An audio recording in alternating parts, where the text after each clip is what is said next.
বুলবুলি মোড়ে চাপে চর্চায় দিলীপ ঘোষের তোপ রাজ্য সরকারের বিরুদ্ধে। শুক্রবার সকাল 8টা নাগাদ পুরাতন মালদার বুলবুলি মোড়ে বিজেপির হেভিওয়েট নেতা দিলীপ ঘোষ চাপে চর্চায় অংশ নেন।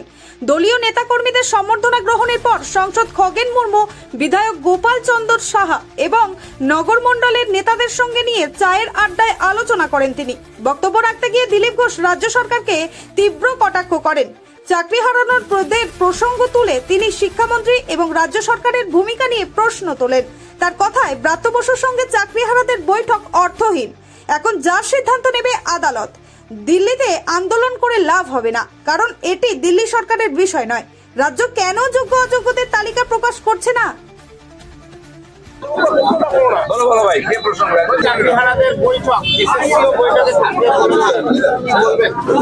কি করতে পারবেন? মুখ্যমন্ত্রী মিথ্যা কথা বলে চালিয়ে দিলেন দিয়ে। ব্রাত্য বসুর করার কিছু নেই, তাহলে ব্রাত্য বসুর কাছে যাওয়ার কোনো দরকার নেই। যান, চা খান, ঘুরে আসুন, আর এরকম আপনাদের ঘুরিয়ে ঘুরিয়ে সময় নষ্ট করা হবে। সেজন্য মুখ্যমন্ত্রীর দায়িত্ব নিন। তার সরকারে গন্ডগোল করেছে, তিনি তার সরকারের প্রতিনিধি উকিলদের বলুন কোর্টে গিয়ে 18,000 লোকের যে লিস্ট আছে সেটা জমা দিন। আগে এদের চাকরির ফয়সালা এরা জয়েন করুক, তারপর বাকি কথা।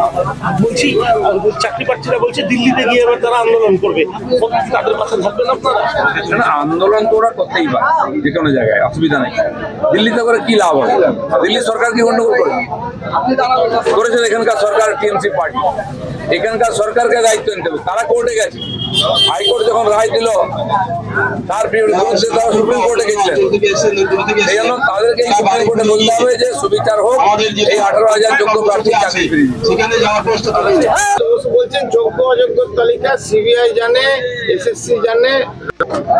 না না, উনি কি জানেন? তাহলে উনি শিক্ষামন্ত্রী হয়েছেন, কিছুই জানেন না।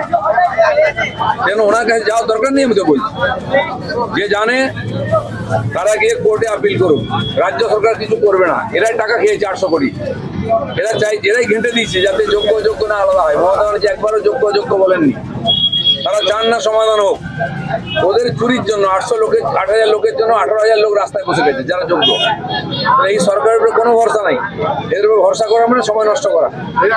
আবার আদালতই সমাধান করতে পারে। কোর্ট ঠিক করবে,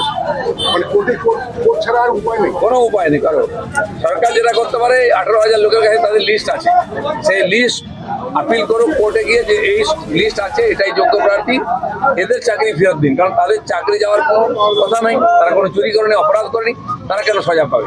সাজা পাচ্ছে মমতা ব্যানার্জি সরকার।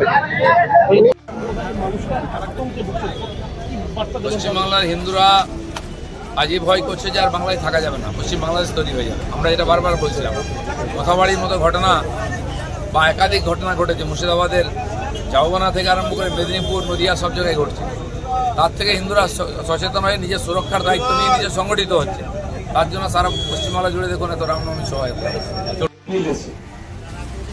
কেন করা হচ্ছে? মমতা ব্যানার্জির কেন কষ্ট হচ্ছে? এই যারা লুটপাট করে খেয়ে তার পার্টিকে জেতাচ্ছে, তাদের হাত থেকে সব জমি চলে যাবে। সেই জমি বোর্ডের কাছে যাবে, সেটা গরিব মানুষের সেবা হবে। গরিব মুসলমানদের কোনো ক্ষতি নাই, ক্ষতি হবে কিছু মুসলিম দালাল যারা সিপিএম, কংগ্রেস, টিএমসি করছে, সেই মুসলমান নেতারা। এমএলএ, এমপি নেতা কে বলেছে গঙ্গার জলে হিন্দুদের ফেলে দেবে? কে বলছে কনভার্ট করে নেবে? ভুলে যাও না। আর সরে গেলে কি হবে? আরে পুলিশ কোথায় রে ভাই? পুলিশ তো তোদের বাড়ির সামনে। পুলিশ থাকতে আমাদের 250 জনকে খুন করেছিস তোরা। সেই জন্য পুলিশ থাকবে কিনা জানি না, দিলীপ ঘোষ থাকবে। আর পুলিশ সাক্ষী রাখতে আতিক মোহাম্মদের মতো হবে। পুলিশের সামনে আতিক মোহাম্মদকে উড়িয়েছিল। তোদেরকে বাঁচাতে পারবো না পুলিশ। পুলিশকে কে বাঁচাবে ঠিক নাই, তারা করে মারছে, খারিজ করে। সেই জন্য ওই পুলিশের ভয় দেখাস না। পুলিশের ভরসাও নাই, ভয়ও নাই। আমরা আমাদের জোরে লড়ছি, জনগণের জোরে লড়ছি। এই যে অন্যায়, যাতে কোন রকম দুরম্বরী ধান্দা না হয়। এত সম্পত্তি, 1,48,000 সম্পত্তি পশ্চিমে হয়ে আছে। তার দাম কত? কত ইনকাম কত? কোথায় যাচ্ছে টাকা? কেন আজ মুসলমানরা গরিব? ওই সম্পত্তি তো গরিব লোকের সেবা হয়ে যাবে। আপনি আছে বৃদ্ধাবাস তো দেবেই হবে, কেউ মানতে পারবে না। এই যে মানুষের সঙ্গে প্রতারণা, আমাদের 250 কর্মীকে খুন করেছে এই গুন্ডারা, টিএমসি লোক। পুলিশ দাঁড়িয়ে দেখেছে, এর হিসাব হবে। আমরাও কেস করে দেখেছি। একদিন না একদিন উঠবে আর জেলে যেতে হবে। যারা লুট করছে পঞ্চায়েত জেলা পরিষদের টাকা, জমি, বাড়ি, ওখানে তারা জ্বালিয়ে দিয়েছে জঙ্গিপুরে। পুলিশ তখন কাপুরুষ, চুপচাপ ভদ্রলোক হয়ে গেছে। আর মাস্টার মশাইরা ধর্ণা দিয়েছেন, পুলিশ ফিরে আসছে করে দাঁত মারছে, লাঠি পেটা করছে, পালাত ধরছে, কে অধিকার দিয়েছে? তারপরে মমতা ব্যানার্জি ভালো ভালো কথা বলেন। আপনার মতো অযোগ্য মুখ্যমন্ত্রী পশ্চিমবাংলায় কোনদিন হয়নি। এই পশ্চিমবাংলাকে ভিখারি করে দিয়ে যাবে। যত চোর ডাকাত গুন্ডা বদমাস এরা হচ্ছে পার্টির লোক। এদের খাওয়াতে গিয়ে আমাদের ছেলেগুলোদের ভবিষ্যৎ অন্ধকার হবে। এর পরিবর্তন চাই। উনি আর্জি করেন মহিলা ডাক্তারকে ধর্ষণ করে খুন করা হলো, তখনও চাপা দিলেন তার লোকেদের বাঁচাবার জন্য, কিন্তু সেই কেস ওপেন হয়েছে, সাজা হবে।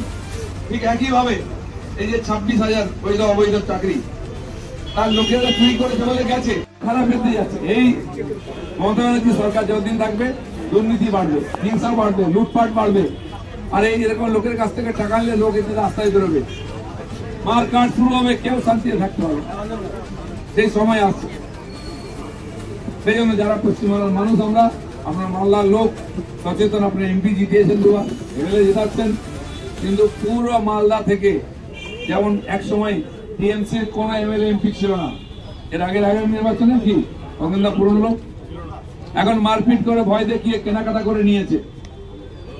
আবার যেমন সিপিএম কংগ্রেসকে সাফ করেছিলেন, এই দুর্বৃত্তের দলকেও মালদা থেকে উৎখাত করুন। আমরা আপনাদের সঙ্গে থাকবো।